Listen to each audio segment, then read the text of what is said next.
Hello and welcome to the Flipping and Wholesaling Houses in New York show. I'm Michael Pinter, where I teach you how to start flipping or wholesaling houses in New York, or if you're already doing it, how to grow your business. So I get getting this question a lot. I got it last night.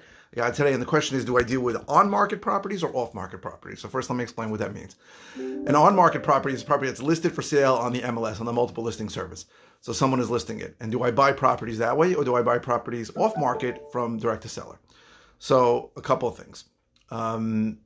First of all, for the first 4 years I did this, I bought everything at auction. I bought on-market property. So REO, which is real estate owned, which means bank-owned property. Realtors would come to me and say, hey, I have this deal. I'm listing it, but it's a good deal. Come take a look at it. After 4 years, I realized that if I want to wholesale, if you want to buy at a deep enough discount, you cannot really, it's very hard to buy on-market properties. You have to go direct to seller, and that's where I spend my money on marketing direct to seller and getting deals that are off-market. Now, I occasionally do buy a property on the market, but honestly, when a seller says, sometimes a seller will call me and they'll go, hey, I got your postcard, my property's for sale, it's listed.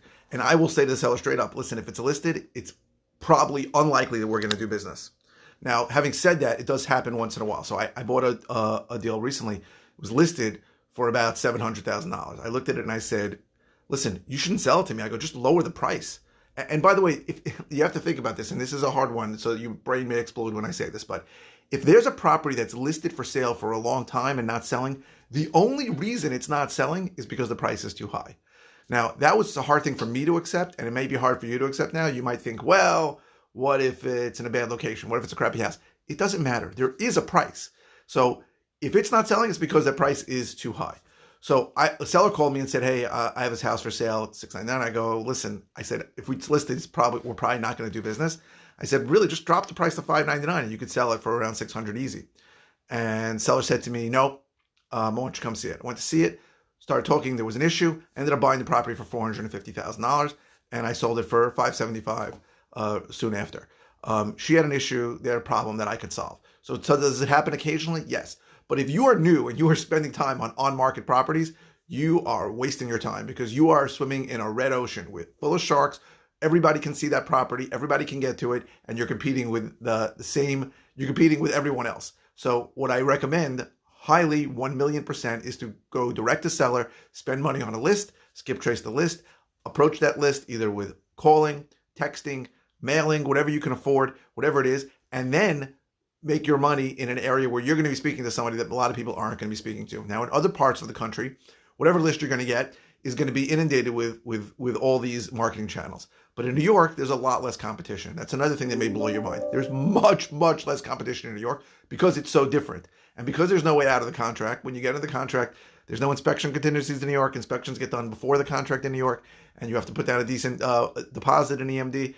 So things are different in New York, and a lot of people that go online and say, I want to start wholesaling, and they learn about it, and they learn things that completely don't apply in New York, unless you're learning them here, for me, and then they start and they stop. So I would say, 98% of my properties, 99% of the properties I buy are off-market. So I want to go direct to seller.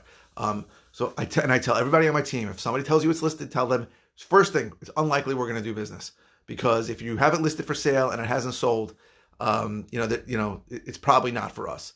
And then if it is, and then they say, no, I'm desperate, or no, I can't wait anymore, or no, this is the problem, or here's a problem, maybe you can solve for me.